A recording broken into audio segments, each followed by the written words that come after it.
नमस्कार, आप देख रहे हैं आपका अपना युग करवट न्यूज चैनल। आपके साथ मैं हूं पूजा तेवतिया।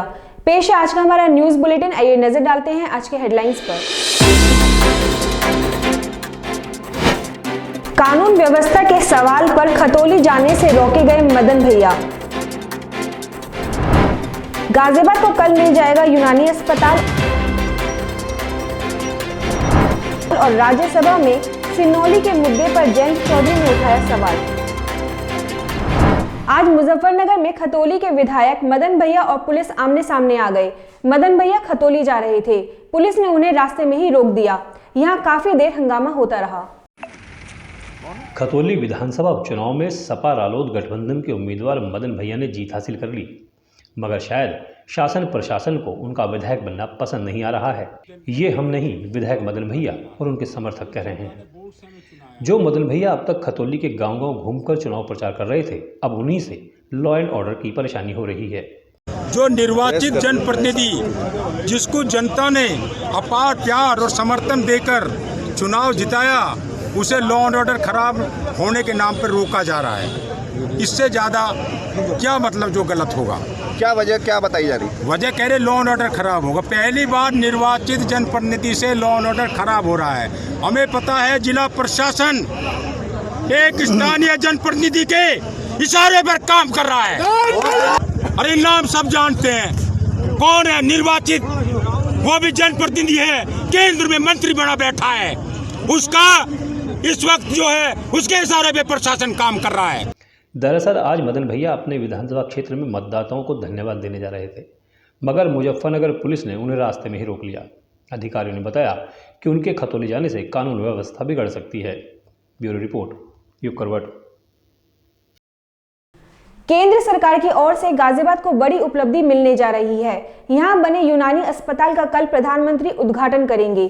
केंद्रीय मंत्री वीके सिंह इसमें मौजूद रहेंगे। प्रधानमंत्री नरेंद्र मोदी कल रविवार को गाजियाबाद के कमला नेहरू नगर में राष्ट्रीय संस्थान ऑफ यूनानी चिकित्सा संस्थान का वर्चुअली शुभारंभ करेंगे। केंद्रीय मंत्री वीके सिंह सहित अन्य लोग उद्घाटन समारोह में मौजूद रहेंगे। इस कार्यक्रम का लाइव प्रसारण भी किया जाएगा। प्रधानमंत्री मोदी कल देश को 3 मेडिकल संस्थानों की सौगात देने जा रहे हैं, जिसमें national institute of homeopathy Delhi, all India institute of Ayurveda Goa, national institute of यूनानी मेडिसिन गाजियाबाद शामिल हैं। गाजियाबाद में 381 करोड़ की लागत से इस संस्थान को तैयार किया गया है। यूनानी चिकित्सा पद्धति का यह उत्तर भारत का सबसे बड़ा चिकित्सा केंद्र है। इसमें 200 बेड का अस्पताल भी है। इस संस्थान में ओपीडी में 1000 मरीजों को इलाज मिल सकेगा। ओपीडी में 15 रुपये की पर्ची पर मरीजों को इलाज मिलेगा। इतना ही नहीं, संस्थान से 22 छात्र डॉक्टरेट भी करेंगे। 10 एकड़ में फैले संस्थान में 50 करोड़ की लागत से लैब बनाई गई है। छात्रों के लिए अलग अलग छात्रावास हैं। आईसीयू, ऑपरेशन थिएटर, प्रसूति विभाग, ब्लड बैंक, डिजिटल एक्सरे कक्ष, MRI, CT scan, emergency, nursery, प्राकृतिक चिकित्सा सहित 14 विभाग हैं। ऑनलाइन होने वाले उद्घाटन समारोह का लाइव प्रसारण होगा। इसमें संस्थान के सभागार में बैठने के लिए करीब 180 लोगों को बुलाया गया है। इस समारोह में केंद्रीय राज्य मंत्री वीके सिंह, स्थानीय विधायक और संस्थान के अधिकारी मौजूद रहेंगे। ब्यूरो रिपोर्ट, युग करवट। नोएडा की ओमेक्स सोसाइटी विवाद से चर्चा में आए श्रीकांत त्यागी खतौली उपचुनाव में भी सक्रिय थे। उन्होंने गांव-गांव जाकर भाजपा के खिलाफ वोट करने की अपील की थी। अब श्रीकांत कह रहे हैं कि भाजपा की हार की असली वजह वही थे। खतौली में भाजपा अपनी हार का मंथन तो बाद में करेगी, पहले श्रीकांत त्यागी का दावा सामने आ गया है। श्रीकांत त्यागी का कहना है कि खतौली में भाजपा को उनकी वजह से ही हार मिली है। जबरन एक राजनीतिक व्यक्ति को राजनेता से गैंगस्टर बनाने का काम भारतीय जनता पार्टी ने किया, तो स्वाभाविक है कि हमारे समाज का जो भारतीय जनता पार्टी को परिणाम देखने को मिलना था वही मिला। और उसी का ये असर है कि आज खतौली पर जहां 15,500 से इनका बीजेपी का प्रत्याशी विक्रम सैनी को जीत हासिल हुई थी, आज वहीं 22 से 22,500-23 हजार वोटों से भारतीय जनता पार्टी में चुनाव हारी है। त्यागी समाज के 5 गांव ऐतिहासिक गांव हैं जिनमें पूर्णतः भारतीय जनता पार्टी का वोट हुआ करता था। आज उन गांव के अंदर बीजेपी का बस्ता पकड़ने वाला कोई नहीं बचा है। और मैं समझता हूं कि इसी तरीके से हम इस लड़ाई को जारी रखते हुए 2024 में भी पश्चिमी उत्तर प्रदेश से भारतीय जनता पार्टी का सुपड़ा साफ कर दें। नोएडा की ओमेक्स सोसाइटी विवाद के बाद त्यागी समाज भाजपा से नाराज हो गया था।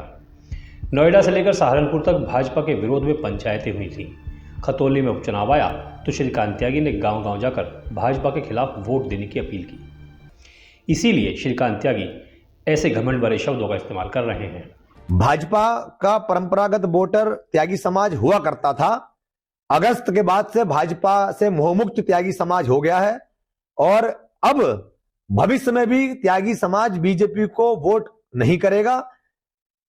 इसका परिणाम त्यागी समाज ने खतौली उपचुनाव में बीजेपी को हराकर इसका प्रमाण पत्र जारी कर दिया है और अब भविष्य में कोई भी भाजपा का नेता त्यागी समाज को अपनी धरोहर बताने का काम ना करे और हमारे भी समाज के नेताओं को वो कितना भी हमारे समाज में भेज लें, हमारा जो कभी भाजपा हमसे एग्रीमेंट के तहत वोट लेती थी उस एग्रीमेंट को भारतीय जनता पार्टी के उस एग्रीमेंट को समाज के लोगों ने, हमारे क्रांतिकारी भाइयों ने हमारे सम्मान में फाड़कर फेंकने का काम किया। त्यागी समाज ने नगर निगम और नगरपालिका चुनाव में भी भाजपा का विरोध करने का फैसला कर लिया है। ब्यूरो रिपोर्ट, यूप करवट। गाजियाबाद के दो अलग अलग इलाकों में आग लगी। यहां मुरादनगर में बने एक गोदाम में आग लगने से लाखों रुपए का नुकसान हो गया। मुरादनगर की एक कंपनी में भी आग लगी। अग्निशमन विभाग ने आग पर काबू पाया।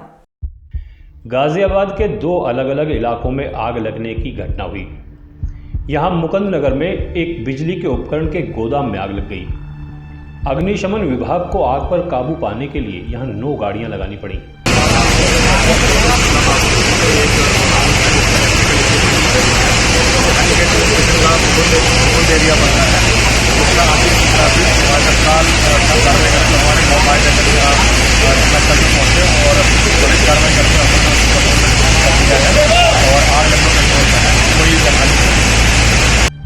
आग लगने की दूसरी घटना मुरादनगर क्षेत्र में हुई। यहां अजीत टेक्सटाइल नाम की कंपनी में आग लग गई। अग्निशमन विभाग की 3 गाड़ियों ने आग पर काबू पाया। यहां कोई जनहानि नहीं हुई है। ब्यूरो रिपोर्ट, यूप करवट। गौतम बुद्ध नगर पुलिस कमिश्नर ने अट्टा मार्केट की सूरत बदल दी है। पहले यहां थोड़ी सी दूरी तय करने में घंटों लग जाते थे, अब सड़क अतिक्रमण मुक्त कर दी गई है। नोएडा की अट्टा मार्केट की तस्वीर ही बदल गई है। पहले यहां पैर रखने की जगह नहीं मिलती थी, गाड़ी को पार्क करने की तो बात ही छोड़ दीजिए। मगर अब नोएडा पुलिस और प्राधिकरण के कर्मचारियों ने ऐसी व्यवस्था बना दी है कि रास्ते खुले खुले नजर आने लगे हैं। अट्टा की इस बदली तस्वीर के लिए लोग commissioner of police Lakshmi Singh की सोच और उनकी कार्यप्रणाली को धन्यवाद दे रहे हैं। लक्ष्मी सिंह ने कमिश्नर बनते ही पहले बाजारों को साफ करने का बीड़ा उठाया था। उन्होंने सड़कें खाली करा ली हैं। अट्टा में 500 मीटर चलने के लिए घंटों लगते थे, आज गाड़ी फर्राटे भर रही है। ब्यूरो रिपोर्ट, यूप करवट। गाजियाबाद के मसूरी थाना क्षेत्र में एक विदेशी बच्चे से कुकर्म किया गया था। यह घटना एक शादी समारोह में हुई थी। पुलिस ने आरोपी को गिरफ्तार कर लिया है। ये जानकारी मसूरी के एसपी ने दी। कल दिनांक 8 दिसंबर को मसूरी क्षेत्र में एक शादी के फंक्शन में एक सूचना प्राप्त हुई कि जिसके अंतर्गत एक 8 साल के विदेशी नाबालिग बच्चे के साथ दुष्कर्म करने का प्रयास किया गया। शादी में ही आए हुए एक युवक ने उसके साथ ये करने का प्रयास किया। जैसे ही रिपोर्ट मिलते ही एफआईआर लिखी गई। एफआईआर होने के बाद उसको अभियुक्त को गिरफ्तार किया गया है और आगे की विधिक कार्रवाई जारी है। राष्ट्रीय लोकदल के अध्यक्ष जयंत चौधरी ने राज्यसभा में बागपत के सिनोली गांव का मामला उठाया। उन्होंने कहा कि सैकड़ों बीघा जमीन पर पुरातत्व विभाग खुदाई कर चुका है, मगर अभी तक किसानों को मुआवजा नहीं दिया गया है।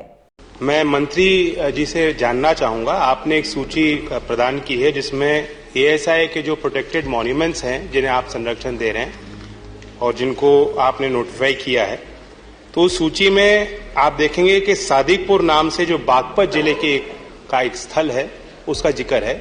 ये एक्चुअली सिनौली नाम से प्रसिद्ध है और बहुत ही राष्ट्रीय महत्व का स्थल है। 4000 साल पुराना इसका अनुमान है और कई अवशेष वहां मिले गए हैं जो और जांच का एक विषय बनेगा। विशेषज्ञ कहते हैं कि इंडस वैली सिविलाइजेशन से भी अलग और भिन्न है। उसमें महिला योद्धाओं के अवशेष हैं, रथ है, तांबे की बनी तलवार है। मैं ये आपके संज्ञान में लाना चाहूंगा कि अभी वहां जो 350 बीघे पे खुदाई होनी थी उसकी गति धीमी है और वहां के लोगों को ये जानकारी नहीं कि उनको मुआवजा कब मिलेगा, किस दर से मिलेगा। और वहां जो संग्रहालय का निर्माण होना था, मैं पूछना चाहता हूं कि जो संग्रहालय का एक निर्माण है और इस साइट को प्रॉपरली कंप्लीटली जो इन्वेस्टिगेट करने की बात है कब तक उसका पूरा हो पाएगा? Honourable minister. आदरणीय अध्यक्ष जी, मेरे को इसकी स्पेसिफिक जानकारी अभी मेरे हाथ में नहीं है, लेकिन सिन्हौली से निकला हुआ जो भी सामान है वो ग्रेटर नोएडा के हमारा जो national museum, national institute of heritage बन रहा है, वहां पर रखा गया है और उसके ऊपर काम जारी है। उसकी एग्जैक्ट स्थिति क्या है वो जानकारी मेरे पास स्पेसिफिक नहीं है, मैं आपको जरूर उपलब्ध करा दूंगी। ग्रेटर नोएडा में अतिक्रमण का विरोध करना एक महिला डॉक्टर को भारी पड़ गया।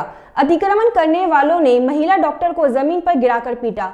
लोग पुलिस से कार्रवाई की मांग कर रहे हैं। कोई बात नहीं, मैं वीडियो कैम करने हुई हूँ। चल मत जाना, मैं बता रही हूँ, हाथ मत लगा देना। कोई बात नहीं, कोई बात नहीं ना, बिल्कुल नहीं होने दूंगी। मैं सारे को हटवाऊंगा उसे। हटवाओ, सारे हटवाओ, मैं बनाने नहीं दूंगी।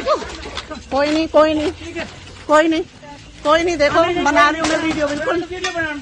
हाँ, कोई नहीं, अगर तूने कर दिया ना तेरी, चल कोई नहीं, कोई नहीं, चल कर, मैं भी देख रही हूँ, चल कर, मैं करवा रहा हूँ, मैं कह रहा हूँ, कोई मैं करवा रहा हूँ काम, कर कर कर कर कर कर।